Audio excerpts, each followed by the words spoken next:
বিষমুক্ত খাদ্য উৎপাদন ও বিপণন ব্যবস্থা দেখতে জাপান এবং বাংলাদেশ থেকে কৃষি বিশেষজ্ঞরা এলেন নদিয়ার শান্তিপুরে। দেশীয় বীজের রাসায়নিক বর্জিত জৈব সারে সম্পূর্ণ দেশীয় পদ্ধতিতে চাষ এদেশে কিভাবে হচ্ছে তা মূলত পর্যবেক্ষণ করতেই তাদের আশা। পাশাপাশি সৌরচালিত পাম্পে সেচ ব্যবস্থাও ঘুরে দেখলেন তারা।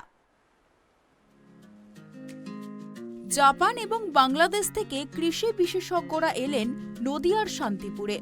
শান্তিপুরের বিষমুক্ত খাদ্য বাজার, কৃষক স্বরাজ সমিতির আন্দোলন, বেশ কিছু কৃষকের দেশীয় বীজে রাসায়নিক বর্জিত জৈব সারে সম্পূর্ণ দেশীয় পদ্ধতিতে চাষ এদেশে কিভাবে হচ্ছে তা মূলত পর্যবেক্ষণ করতেই তাদের আশা। শহরের ২৪ নম্বর ওয়ার্ড ব্লকের বাকাজরায় সৌরচালিত পাম্পে সেচ ব্যবস্থা ঘুরে দেখেন তারা। বিষমুক্ত খাদ্য বাজারে এসে ক্রেতাদের সাথে কথা বলেন নানা সুবিধা অসুবিধা নিয়ে।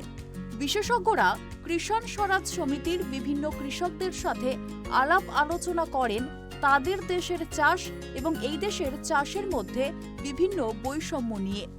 বেশ কিছু গুরুত্বপূর্ণ বিষয় আদান প্রদান করেন নিজেদের মধ্যে। সরকারি ভূমিকা এবং বিভিন্ন স্বেচ্ছাসেবী সংগঠনের সহযোগিতা নিয়েও আলাপচারিতা হয় নিজেদের মধ্যে। এছাড়াও সেজুতি প্রকৃতি বৃদ্ধাশ্রম পরিচালিত শিশু কিশোর গ্রন্থাগারও ঘুরে দেখেন তারা শান্তিপুরে। শিশুদের কৃষিবিদ্যা শিক্ষা কেমন চলছে তা দেখে অত্যন্ত আনন্দ পেয়েছেন বলেই জানিয়েছেন। শিশুদের থেকে বহু উত্তর জানলেন, শিশুরাও জানলো অনেক কিছু।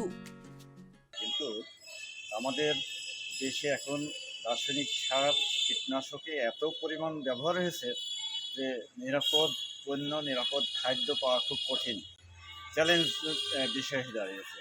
আমরা যেটা চেষ্টা করছি আমাদের কৃষকদের নিয়ে যে নিরাপদ খাদ্যশস্য কীভাবে উৎপাদন করা যায়, বালাইনাশক ব্যবহার, রাসায়নিক সারের পরিবর্তে জৈব সার উৎপাদন এবং ব্যবহার, সেই জায়গাটায় আমরা চেষ্টা করছি কাজ করার জন্য। আর এই শান্তিপুর আসার উদ্দেশ্য হচ্ছে যে এখানে আমাদের যেসব কৃষক বন্ধুরা আছে তারা কীভাবে কাজ করছে, এই নিরাপদ খাদ্যপণ্য কীভাবে উৎপাদন করছে, বালাইনাশক কীভাবে ব্যবহার করছে, তারপরে জৈব সার কীভাবে উৎপাদন করছে, সেগুলো মূলত দেখা এবং জানা বোঝা। আমরা চিন্তা করছি যে আমরা এক্সচেঞ্জ ভিজিট করবো, আমরা বাংলাদেশ থেকে কিছু কৃষক এখানে নিয়ে আসবো, আমাদের এখানকার কৃষকরা কিভাবে এই কাজগুলো করছে সেটা দেখার জন্য। আবার এখান থেকেও একটা টিম আমাদের বাংলাদেশে যাবে যে আমরা কিভাবে কাজ করছি এটা দেখার জন্য। তো আস্তে আস্তে আসলে এমন একটা অবস্থার মধ্যে গিয়েছে যে দুই দেশের মধ্যেই আমরা যা দেখছি যে রাসায়নিক সারের ব্যবহারটা খুবই বেশি হয়ে গেছে। সেই জায়গা থেকে এখন ঘোরাতে হবে আমাদের জনগণকে, কৃষকদেরকে, সেই জায়গায় আমরা কাজ করার চেষ্টা করছি। সরকার এ ব্যাপারে কতটুকু পাশে থাকে? সরকার চেষ্টা করছে এখন জৈব সার উৎপাদনের জন্য সরকার চেষ্টা করছে, আগে এটা ছিল না। কিন্তু সরকারের লোকজন এত আগ্রহী না, এত বেশি কাজ করার তাদের ইচ্ছা নেই। তারা রাসায়নিক সার দেবে, বিষ স্প্রে করতে বলবে, এই হচ্ছে তাদের মানে চটজলদি। হ্যাঁ, কিন্তু আমরা কৃষি ডিপার্টমেন্ট, অন্যান্য ডিপার্টমেন্ট, সরকারের অন্যান্য কর্মকর্তাদের সাথে আমরা বসছি এবং যাতে রাসায়নিক সার আস্তে আস্তে কমানো যায় সেই জায়গায় আমরা কাজ করছি। আমি বাংলাদেশে এসেছি, অনেক দিন ধরে বাংলাদেশে কাজ করছি। আচ্ছা, ফ্যামিলি কোথায়? জাপানে। জাপানে রয়েছে। আচ্ছা, সেখানে কি কাজ করতেন আপনি জাপানে থাকাকালীন? জাপানে আমি মূলত মানে এনজিওতে বেশি দিন কাজ করছি। তো এখন বর্তমানে জাপানে যতগুলো এনজিও আছে তাদেরকে একটু প্রশিক্ষণ দিচ্ছি। কি সাবজেক্টে? মানে ম্যানেজমেন্টের উপরে, এনজিও আচ্ছা। ম্যানেজমেন্ট। আচ্ছা, তো এখানে যে বাংলাদেশে এসছেন সেটা কত বছর হলো?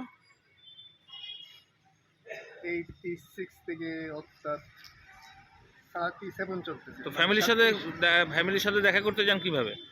না, আমি থাকি না, মানে মাঝে মাঝে আসি বাংলাদেশে? বছরে, হ্যাঁ, 4-5 বার আসা যাওয়া করি। আচ্ছা, তো এবার এই যে বাংলাদেশ থেকে এই নদিয়ায় এসছেন শান্তিপুর, এখানে কি কারণে এসছেন? তো এখন মানে ক্লাইমেট চেঞ্জ যে সারা দুনিয়াতে হচ্ছে, তো সেখানে আমাদের বাংলাদেশে সবচেয়ে মানে সমস্যা হলো কৃষকের যে সমস্যা, কিভাবে এখন যে চেঞ্জের সাথে অ্যাডাপ্ট করা যায়।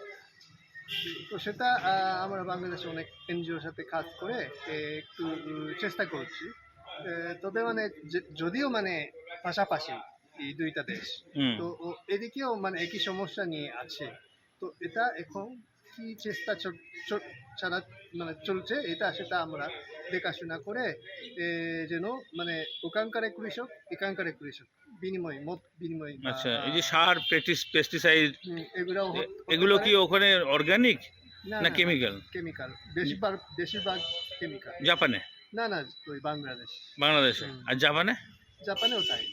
আচ্ছা, তো মানে কোনো জায়গায় এখন কেমিক্যাল বিহীন এইভাবে করা যায়নি এখনো? না, করা যাচ্ছে, কোনো জায়গাতে হচ্ছে। তারপরেও মানে মার্কেটিং এর ব্যাপারে বা দামের ক্ষেত্রে ব্যাপকভাবে কোনো ছড়াচ্ছে না। এদিনের বিশেষজ্ঞ দলে উপস্থিত ছিলেন অর্ধেন্দু শেখর চট্টোপাধ্যায়, তেতসুও সুসুমি, মোহাম্মদ বেলাল হোসেন, পরিমল কুমার রায়, অসীমা বিশ্বাস, তরুণ দাস সহ প্রমুখরা। নদিয়া থেকে মলয় দে এর রিপোর্ট, ট্রাইব টিভি।